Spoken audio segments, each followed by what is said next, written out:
မင်္ဂလာပါဒီတစ်ခါဖတ်ပြပေးမှာတော့ဝင်းဖေလိုအိတ်ဆိုတဲ့စာအုပ်ထဲကစာတချို့ဖတ်ပြချင်ပါတယ်ဝင်းဖေလိုအိတ်ဆိုတဲ့စာအုပ်ရဲ့မူလကတော့ BBC ကနေပြီးတော့ဝင်းဖေလိုအိတ်ဆိုပြီးအပတ်စဉ်ထုတ်လွှင့်ခဲ့တဲ့ရေဒီယိုအသံလွှင့်ချက်များကိုစာအုပ်အဖြစ်ထုတ်ဝေထားခြင်းပဲဖြစ်ပါတယ်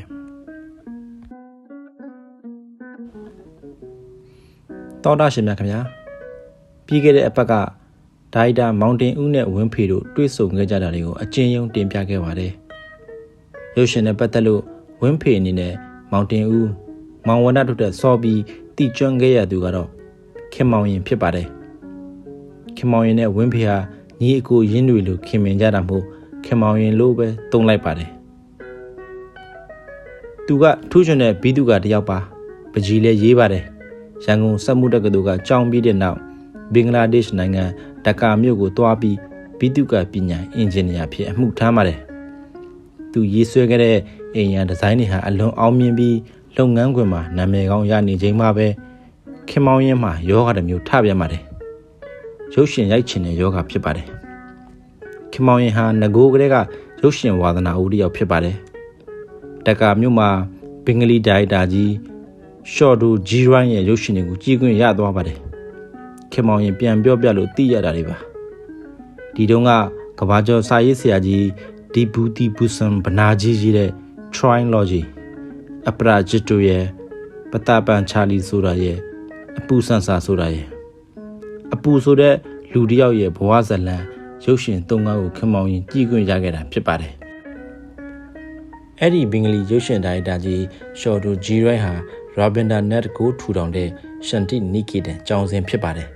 အလွန်ရိုးသားတည်ငြိမ်တဲ့အနုပညာခံယူချက်နဲ့ရုပ်ရှင်ရိုက်ပြီးတော့ဇက်တိုက်နိုင်ငံတကာအဆင့်အောင်မြင်ကြော်ကြားမှုတွေကိုရရှိသူဖြစ်ပါတယ်။ဒါရိုက်တာကြီးရှော်ဒူဂျီရိုင်းရဲ့ခံယူချက်က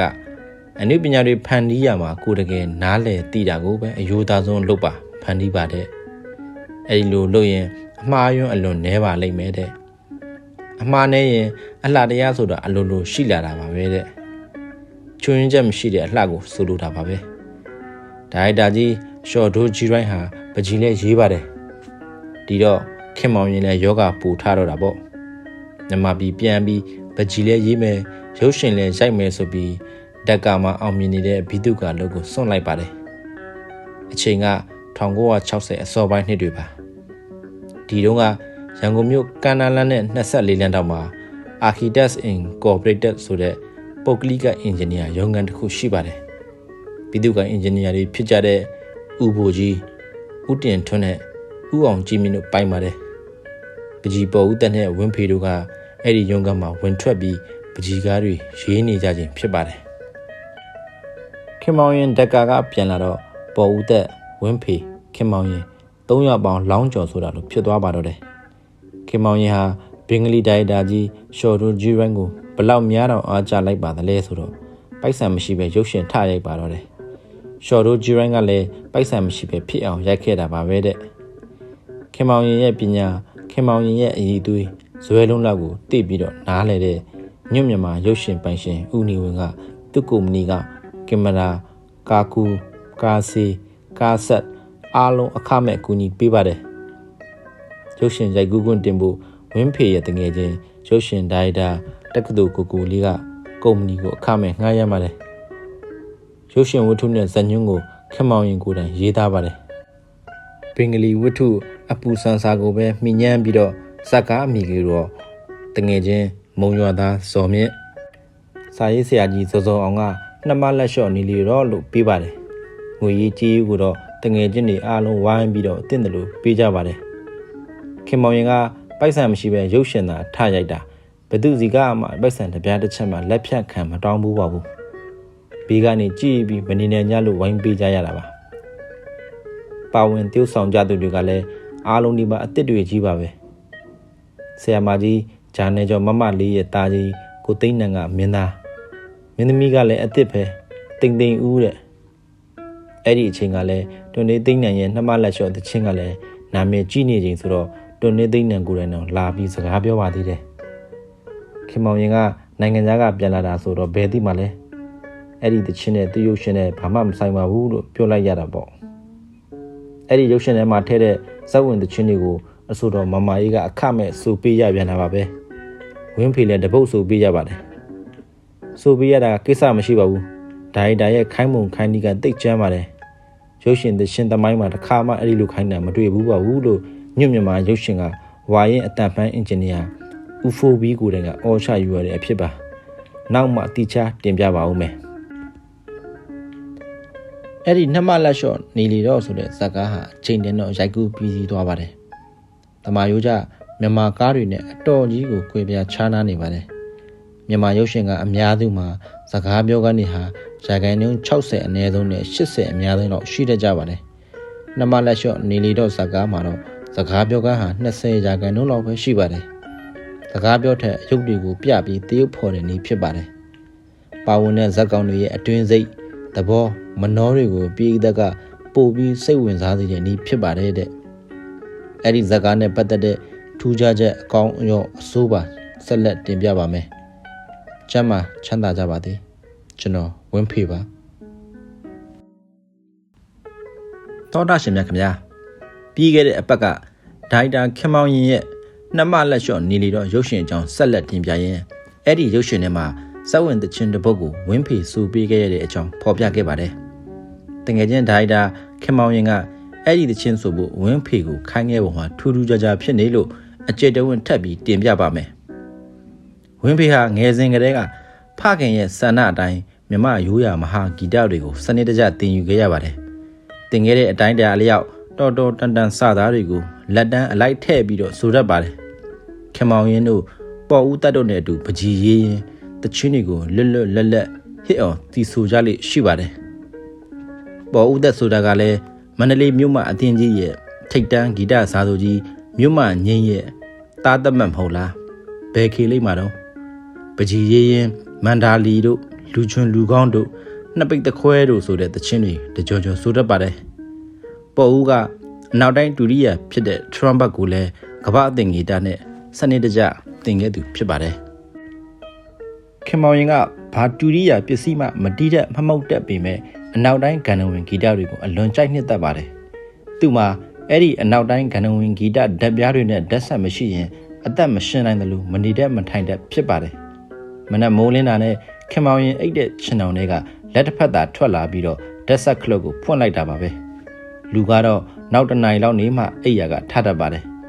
ညဆိုရင်လည်းဓာတ်ဆက်နဲ့ပဲအိယာဝင်ပါတယ်သူ့ဓာတ်ဆက်ကိုသူများကပိတ်ပေးရတာများပါတယ်ဗီတိုဗင်တို့ရော့မန်နီနော့ဖ်တို့ကြိုက်လှကြီးပေါ့သူအကြိုက်ဆုံးကတော့ယူဟန်စီဘက်စီယမ်ဘတ်ဖြစ်ပါတယ်ဂီတနဲ့ပတ်သက်လို့ယူဟန်စီဘက်စီယမ်ဘတ်ဟာတွေးခေါ်ပညာရှင်ဖြစ်တဲ့အတွက်လို့သူကပြောပါတယ်ဒီ၃ယောက်မှာဝင်းဖေကတော့ဂီတနဲ့ပတ်သက်ရင်အယူဆုံးပေါ့မြန်မာသချင်းကြီးတွေနဲ့ကြီးပြင်းခဲ့ရပေမဲ့ကောင်းတဲ့ဂီတမှန်ရင်ဝင်းဖေကအကုန်ကြိုက်သူပါပဒလာတီးတယ်ကလရီနက်တို့ကွန်ဆပ်ဖလူတို့လည်းမှုတ်ပါတယ်ပါဇက်ကလည်းအခါမလက်အော်မီနေတတ်ပါတယ်ဝင်းဖေတို့နဲ့မာနမတွေလိုရင်းနှီးတဲ့နိုင်ငံကျော်အဆိုတော်မမအေးကဝင်းဖေတို့အုပ်စုကိုအတော်ကလေးစိတ်ညစ်ရှာပါတယ်ခင်မောင်ရင်ကသူ့နှစ်မလက်လျှော့နေလေတော့ဇက်ကားအတွက်မမအေးကိုနှစ်ပုတ်သုံးပုတ်ဆူခိုင်းပါတယ်မမအေးတို့ကတော့မမအေးမဟုတ်လား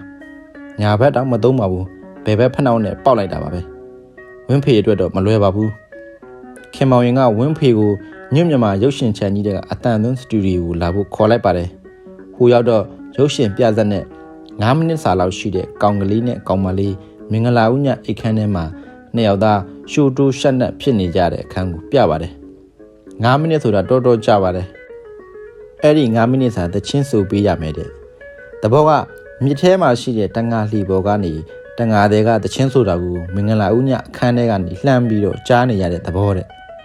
ဘာတချင်းဆိုရမှလဲလို့မေးတော့စာသားတွေကိုထုတ်ပေးပါတယ်စာသားတွေကိုဖတ်ကြည့်လိုက်တော့မွန်အငိမ့်သမားလေးတယောက်ဆိုခဲ့တဲ့ပန်းတွေလေးလေးပန်းလေးတွေနဲ့ဝေအစချီတဲ့ရီးသားမျိုးအငိမ့်တချင်းလေးဖြစ်နေပါတယ်တချင်းစာကိုအဟောင်းလေးတစ်ခုတည်းကတွေ့လို့တဲ့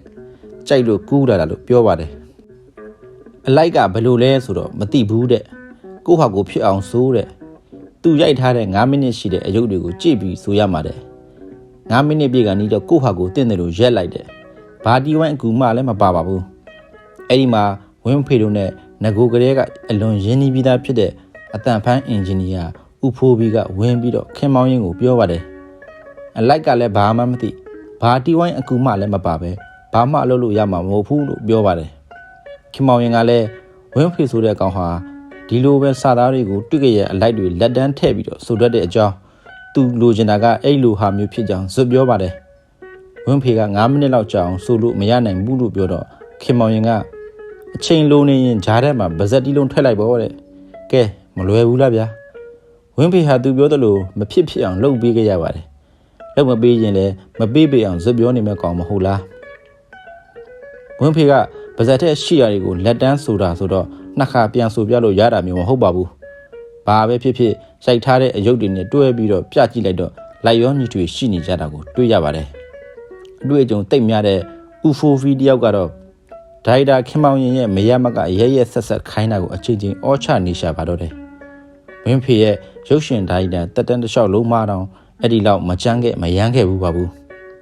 ခင်မောင်ရင်ကဝင်းဖေဘာလုပ်နိုင်တယ်ဆိုတာကိုဘယ်အချိန်လောက်ကစပြီးမှတ်သားထားတယ်လဲမပြောတတ်ပါဘူးသူကိုယ်တိုင်ကြိုတင်ရေးသားထားတဲ့ဇညွန်းမူရင်းမားကလေးကအဲ့ဒီမင်္ဂလာဦးညပြက်ွက်လေးမှာနောက်ခံကိုဝင်းဖေရဲ့တခြင်းဆိုတန်ထည့်မယ်လို့ပါပြီးသားပါသူလက်တန်းလောက်တာမဟုတ်ပါဘူး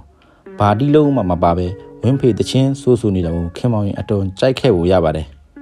ဒါကိုတော့ဝင်းဖေကပျော်လဲပျော်ဂုံလဲယူတာအမှန်ပါပဲဆက်လက်တင်ပြပါမယ်ကျမ်းမှာချမ်းသာကြပါစေကျွန်တော်ဝင်းဖေပါ